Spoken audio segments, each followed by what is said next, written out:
What was the greatest screw it, I'll do it myself moment in history?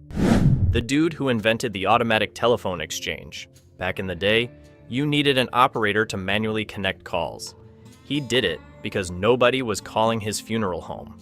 Turns out, the lady operator was the wife of his competitor and was redirecting all the calls to her husband. Instead of bitching to the phone company, which might have gotten her fired if they found proof, he just straight up nuked her entire profession by automating her job. FYI, the guy's name was Almon Brown Stroger. The famous writer Roald Dahl, author of Charlie and the Chocolate Factory, The BFG, James and the Giant Peach, and others, developed and patented a medical device for treating children with brain injuries. He had no medical education. He just went ahead and did it. After an accident, his 4-year-old son had severely increased intracranial pressure. The shunt installed by surgeons kept getting clogged.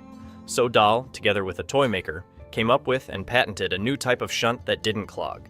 His device later saved thousands of children. He also became a fierce advocate for measles vaccination after his daughter died from the disease. Dr. Barry Marshall infected himself with the Helicobacter pylori bacteria to prove that it was the cause of stomach ulcers. Later, he won a Nobel Prize for it. If you watch old movies or shows, someone's always chugging Pepto-Bismol or popping ulcer pills. Dr. Marshall killed a billion-dollar ulcer medication industry. I'm so fucking grateful to him.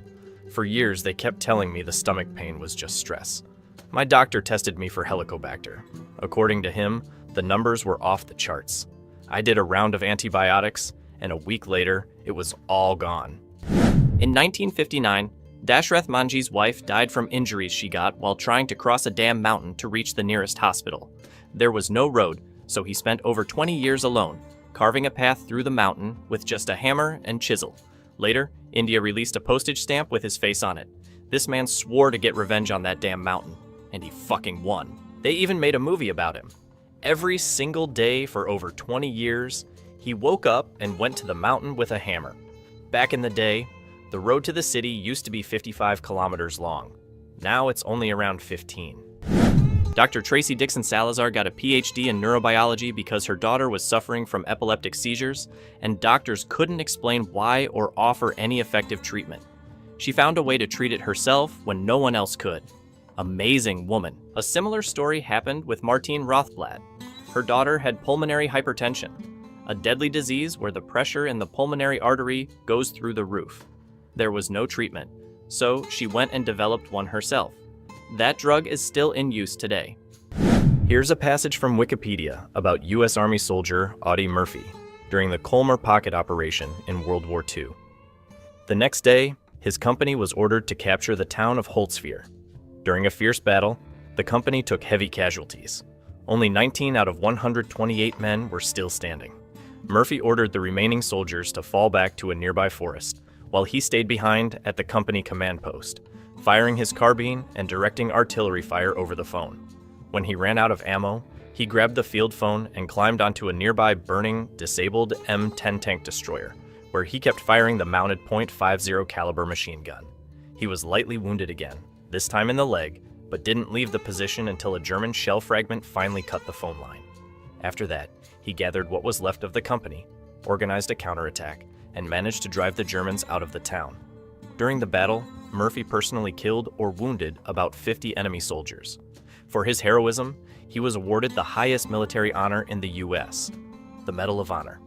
After receiving the award, he was pulled from the front lines and continued his service in ceremonial and representative roles behind the front. The guy was just 19 years old. I remember reading that for the movie based on his story. They had to tone down some of the episodes.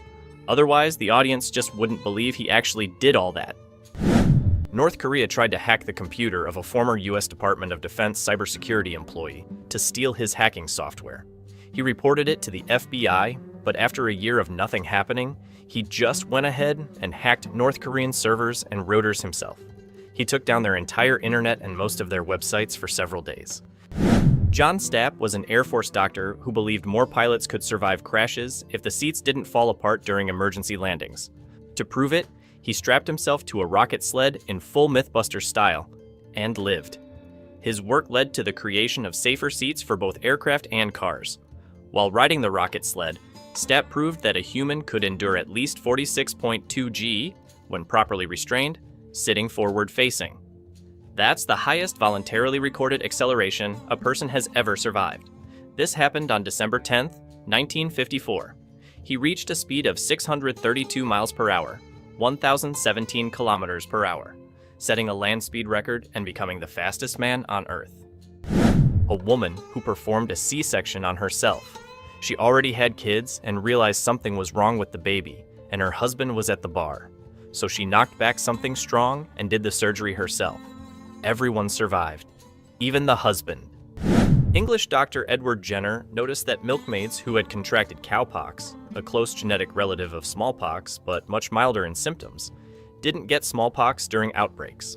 As a result, he theorized that infection with cowpox could protect against smallpox, and pitched this idea to other doctors. But they didn't take him seriously and basically just laughed in his face. So Jenner infected his gardener's 8-year-old son with cowpox, and after the boy recovered, he deliberately exposed him to smallpox multiple times. That way, he proved his original hypothesis to the skeptical medical community. His work, On the Origin of the Vaccine Inoculation, in which he published his results, marked the beginning of the first smallpox vaccine and ultimately led to the disease's complete eradication. If anyone's wondering why Jenner chose James Phipps, the gardener's son, the reason is that he needed someone who definitely hadn't had smallpox, so he could run the experiment properly. Smallpox was so widespread that people with its scars, pockmarks, were everywhere. 7 out of 10 who caught it survived that horrific disease. Jenner would have gladly done the test on an adult if he could find one who hadn't had it, but Phipps was the only person he was absolutely sure about. It's wild how massive of a problem it was, and how the disease is now practically wiped out, except for a few vials sitting in locked-up disease control centers. To end on a good note, later on, Jenner bought Phipps a little house to thank him. James, his wife, and their kids lived there for the rest of their lives without ever having to pay rent. Today, that house is a museum dedicated to Jenner, Phipps, and vaccination. Thanks a lot for watching. Drop a comment under the video about what you think was the most badass moment in history. Screw it, I'll do it myself.